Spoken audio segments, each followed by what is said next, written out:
Plurk, c'est pas bon. Bonjour à toutes et à tous, on se retrouve aujourd'hui pour une nouvelle vidéo. On va parler routine d'écriture et vacances. Comment finalement vous pouvez vous servir des vacances pour mettre en place une routine d'écriture qui pourra durer un petit peu plus longtemps et potentiellement vous aider à intégrer plus régulièrement l'écriture dans votre quotidien. Cette vidéo va se découper en 3 parties. Dans la première partie, on va voir comment finalement un rituel d'écriture peut vous aider à écrire plus régulièrement et à écrire de façon générale. En deuxième partie, on va voir pourquoi les vacances sont un bon moment pour vous lancer dans une nouvelle routine d'écriture. Et en troisième partie, je vais vous donner quelques astuces que moi j'ai mis en place pour mettre en place ces routines dans mon quotidien. Et ben écoutez, je vous propose de passer tout de suite à la vidéo. Voilà. Pour commencer, en quoi une routine d'écriture peut vous aider à écrire? Donc déjà, qu'est-ce que c'est qu'une routine d'écriture et en quoi ça se différencie du rituel d'écriture? Parce que c'est deux choses un petit peu différentes, mais vous allez voir, on va en parler un petit peu des deux en même temps.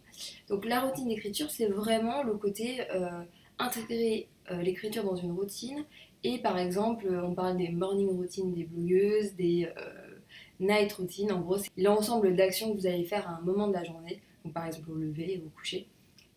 Et du coup, la routine d'écriture, c'est comment finalement l'écriture vient s'intégrer dans cet ensemble d'actions que vous allez faire au quotidien ou une à deux fois par semaine. Voilà, je pense qu'il ne faut pas non plus faire des choses qui sont complètement improbables. C'est-à-dire que si vous n'avez jamais écrit, passer directement à une écriture quotidienne, ça peut être très compliqué. Moi personnellement, j'ai jamais réussi à écrire quotidiennement, c'est quelque chose que je ne sais pas faire. Donc, je ne vais pas vous dire, voilà, il faut absolument l'intégrer au quotidien, machin. Voilà, clairement, c'est pas ce que je vais vous proposer de faire. Mais voilà, une routine d'écriture, c'est vraiment en fait juste trouver son rythme de façon à intégrer de façon régulière l'écriture dans ses actions voilà, régulières. Bref, voilà. La petite différence avec le rituel d'écriture, c'est plus les petites actions que vous allez mettre en place pendant que vous écrivez ou juste avant d'écrire pour vous mettre en condition d'écriture. Par exemple, ça peut être, moi par exemple, là, quand chaque fois que je commence une vidéo, je me sers un café, et ben ça peut être un peu la même chose pour l'écriture. À chaque fois que je commence à écrire, par exemple, je vais me servir un café ou une boisson chaude selon le temps de la journée. Mais voilà, ça c'est un petit peu des choses qui vont faire que votre esprit va commencer à se mettre en place. Ça peut être mettre de la musique, ça peut être mettre son casque de musique justement. Toutes ces choses-là en fait qui vont faire que vous allez vous sentir en condition pour écrire. Donc voilà, la différence déjà entre routine d'écriture et rituel d'écriture. Et du coup, les deux vont souvent se recouper aussi un petit peu, puisque souvent, en fait, dans la routine quotidienne, on va venir faire des petites actions qui vont finalement nous permettre d'être dans un mood un petit peu d'écriture. Donc parfois, je vais peut-être mélanger ces deux termes dans la vidéo, mais voilà, comme ça, vous aurez un petit peu l'historique de ces deux termes. Donc en quoi finalement mettre en place une routine d'écriture est important? Si tout simplement si vous mettez en place une routine d'écriture, bah, vous allez écrire plus régulièrement. Puisqu'en fait, si vous vous dites comme je ne travaille pas le lundi matin, tous les lundis matins j'écris au moins 2 heures, bah, ça c'est une routine et ça fait que effectivement bah, vous allez forcément avancer votre roman plus que si vous n'écrivez jamais. Par exemple. Si vous vous dites, ok, tous les samedis matins, je prends forcément 1 heure pour écrire, bah pareil, vous allez écrire plus que si vous n'écrivez jamais. Si vous vous dites, bah tous les jours, je me prends 20 minutes au moment de mon réveil pour écrire, bah ça va être, là encore, plus efficace que si vous n'écrivez jamais ou une fois tous les 36 du mois. Voilà. Donc, intégrer une routine d'écriture et intégrer les réécritures dans sa routine, bah, clairement, ça va vous permettre d'écrire beaucoup plus régulièrement. Et ensuite, ça va aussi vous permettre, au-delà de ça, d'écrire plus régulièrement, ça va aussi vous permettre d'écrire de façon plus efficace. Parce que bah, forcément, si vous avez une habitude d'écrire, c'est-à-dire si vous revenez régulièrement sur votre texte, c'est-à-dire une fois par semaine, une fois par jour pour les plus forts d'entre vous, vous allez pouvoir en fait tout simplement bah, quand vous allez retrouver contact avec votre texte et avec votre écriture, ça va être beaucoup plus naturel que si ça fait genre 6 mois que vous n'avez pas écrit. Quand ça fait voilà, une semaine qu'on n'a pas écrit un texte, on relit 2-3 phrases, on sait où on en est, on reprend l'écriture et finalement le temps de reprise d'écriture, le temps de réaccommodation au texte est très courte puisque finalement, voilà, le texte revient très vite en tête et ça ne prend pas des années à revenir. Donc du coup, clairement, en mettant en place une routine d'écriture, non seulement on va écrire plus, mais on va aussi écrire plus efficacement, puisqu'il ne va pas y avoir toute la partie de oh là là, je sais que j'en étais dans mon texte, je me reconnecte au truc, je ne sais plus où j'en suis. Voilà, ça vous allez le passer, puisqu'effectivement, vous aurez écrit plus régulièrement et donc vous aurez beaucoup moins de mal à vous reconnecter. Voilà en quoi, moi je pense que c'est super intéressant de mettre en place une routine d'écriture. Alors, deuxième partie, pourquoi je pense que pendant les vacances, c'est une très bonne solution pour mettre en place une nouvelle routine d'écriture et pour potentiellement la faire durer dans le temps. Alors, il y a deux choses sur ce point-là. Premier point, là il y a May dans mon dos, du coup elle s'agite.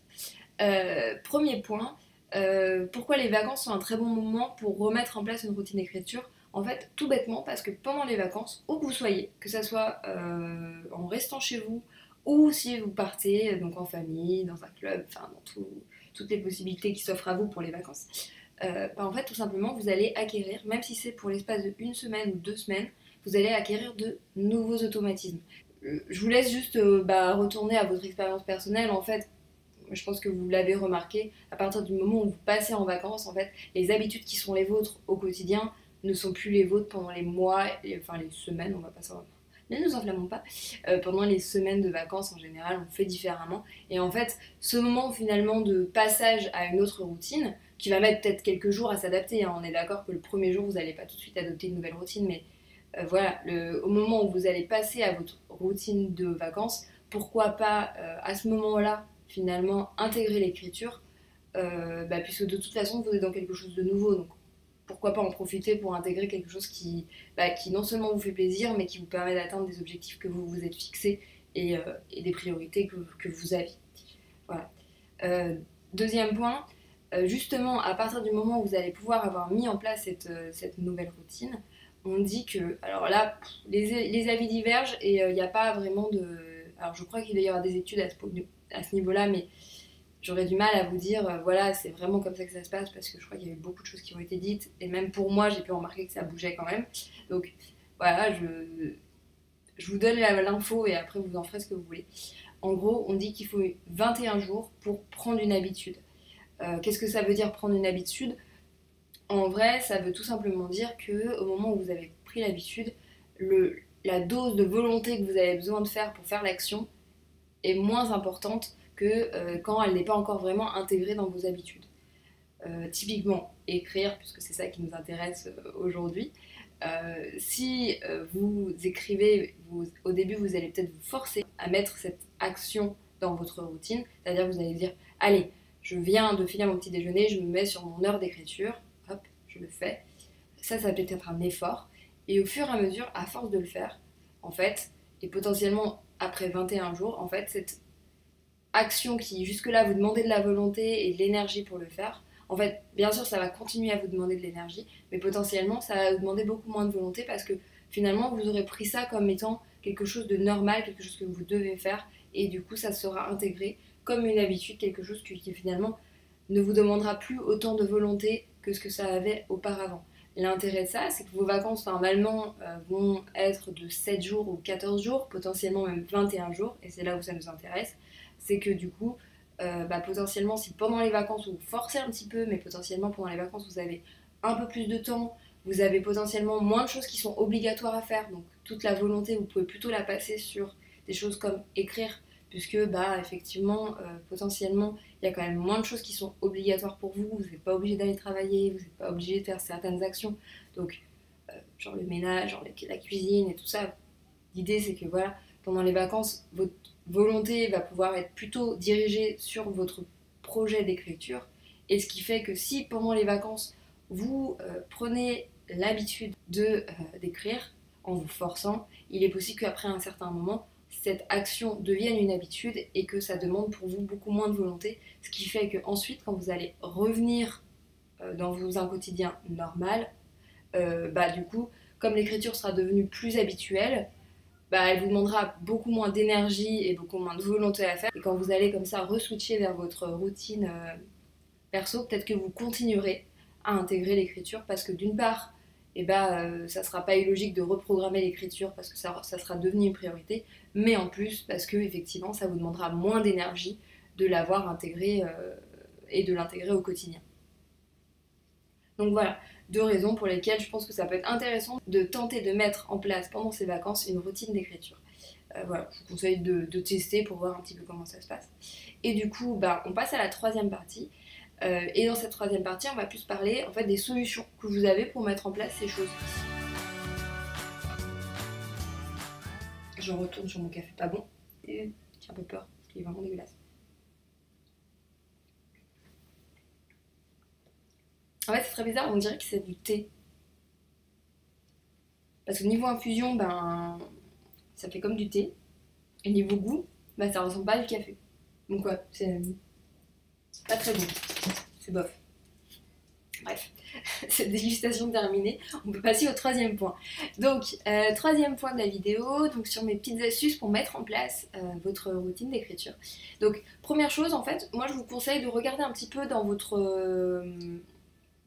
justement votre fonctionnement. Est-ce qu'il y a des actions qui vont se reproduire? Moi je sais que par exemple, j'ai une routine matinale, c'est-à-dire qu'en fait, tous les matins, je fais les mêmes choses. Ce que je n'ai pas pour le soir. Tous les matins, finalement, je vais prendre mon petit déjeuner, me mettre devant l'ordinateur. Et ensuite, au bout d'un certain moment, je vais prendre un café ou je vais aller promener ma vie d'abord et je vais prendre un café ensuite pour commencer à travailler. Ça va dépendre un petit peu de ce que j'ai à faire ensuite et si je pars au boulot ou pas. Mais en gros, ma routine est quand même très sensiblement la même au quotidien. Par contre, le soir, je ne mets pas du tout. Donc en fait, intégrer l'écriture à ma routine du soir, ce serait complètement pas pratique. Parce que du coup, comme je n'ai aucune routine le soir, bah, en fait, il n'y aurait pas d'endroit pour la mettre, en fait, l'écriture. Donc du coup, si moi je devais aujourd'hui changer ma routine, et ce que je vais faire certainement là dans les prochains jours d'ailleurs, parce que je vais passer sur un rythme plus léger pour le mois d'août, même si je vais continuer à travailler, mais c'est une autre histoire. Du coup, je pense qu'effectivement, je vais pouvoir trouver un moment dans ma matinée pour intégrer l'écriture, et du coup, je vais le faire le matin plus tôt, parce que ben, potentiellement, c'est là où j'ai un petit peu un ensemble d'actions un peu régulier, que je fais presque 90% du temps, j'ai à peu près la même routine, donc autant en profiter. Donc déjà, voilà, regardez si vous avez comme ça un schéma un peu qui se répète. Deuxième chose, regardez aussi si vous avez un moment que vous passez à faire des choses que vous pourriez passer. Je prends un exemple, là ce matin, j'ai passé peut-être 1 heure à regarder des vidéos YouTube. J'étais pas motivée, j'avais rien envie de faire. Je me suis dit, oh, bah, je regarde des vidéos. Euh, Après, je me suis levée très tôt, c'était pour ça aussi. Mais bref, du coup, bah voilà, typiquement quand je prends ce temps-là à faire, bah, en fait, j'aurais pu tout à fait passer une demi-heure à écrire. Voilà, ça aurait été limite plus efficace. Et troisième point, est-ce qu'il y a des choses qui déclenchent l'écriture chez vous? C'est-à-dire que moi, par exemple, le fameux petit café, c'est vraiment la chose qui fait que j'ai envie de commencer à écrire. Enfin, c'est pas systématique, hein. Je bois pas un café, j'ai envie d'écrire, hein. Ça marche pas comme ça, mais ce serait trop facile. Boire un café, en fait, ça me met vraiment en mode travail, concentration. Du coup, en général, pour moi, c'est assez logique de commencer à travailler et d'avoir un café juste à côté de moi. Donc voilà, est-ce qu'il y a des choses comme ça qui déclenchent votre envie d'écrire et qui vous mettent en condition? Ça peut aussi être de la musique, par exemple, ça peut être de vous rendre quelque part. Par exemple, vous pouvez tout à fait vous dire, écoute, pendant tout l'été, je vais dans le petit café qui est en bas de chez moi, je me prends un espresso et je m'installe et j'écris. Ça peut être vraiment votre petit plaisir, ok, je me prends un croissant tous les matins et je vais écrire en bas. Enfin voilà, quelles sont des petites actions qui feraient que ça déclencherait finalement l'écriture et que ça vous aiderait finalement à vous mettre en condition pour écrire. Donc ça c'est une troisième chose. Et quatrième chose, juste voir un peu le temps qu'il vous faut pour écrire. Je sais que ça va dépendre, moi c'est un peu la problématique, c'est que moi j'ai du mal souvent à mettre en place des routines d'écriture parce que j'aime écrire sur des temps qui sont très longs, genre 2, 3, 4 heures. Et c'est vrai que c'est pas forcément facile à mettre au quotidien dans une routine. Voilà, on comprend pourquoi. Donc du coup, c'est là où bon, j'ai toujours un petit peu de mal, mais si vous vous rendez compte que en 20-30 minutes, bah, finalement, vous arrivez déjà un petit peu à vous mettre en route, bah, ça peut être intéressant. À savoir quand même ici, je mets une petite parenthèse, mais plus vous allez écrire souvent, plus le temps de mise en boucle du cerveau est rapide. C'est-à-dire que là, moi, je vous dis, je mets 3 à 4 heures pour me remettre dans mes histoires. C'est aussi parce que j'écris peu souvent. Et du coup, j'ai déjà remarqué que quand j'accélère un peu le rythme, par exemple pendant une période de NaNoWriMo où je vais écrire presque au quotidien, ou voilà, 3 à 4 fois par semaine, du coup l'histoire est vraiment prégnante dans ma tête et en fait je peux écrire sur des périodes plus courtes parce que je suis beaucoup plus efficace. C'est aussi ce dont je vous parlais en première partie de cette vidéo. Bah écoutez, moi c'est un petit peu tout ce que j'avais à vous proposer pour cette vidéo sur la routine d'écriture et sur les vacances. Je vous propose de mettre en commentaire si vous avez une routine d'écriture, si vous la changez pendant les vacances, comment vous avez fait pour la mettre en place, qu'est-ce qui vous a aidé à la mettre en place au départ, qu'est-ce qui vous a aidé à la trouver aussi, puisque je sais que ça c'est quand même une question, c'est comment trouver cette routine qui fait que ça fonctionne et que ça s'intègre au quotidien. Donc voilà, n'hésitez pas à me dire tout ça en commentaire, je trouve ça super intéressant et je pense que ça peut aider d'autres personnes. Et puis je vous invite du coup à liker, je me trompe à chaque fois, à liker ici la vidéo. Je vous invite à vous abonner si ce n'est pas encore fait. Et puis je vous retrouve assez vite dans une prochaine vidéo. Bye, salut. Ah, il est où le truc pour stopper?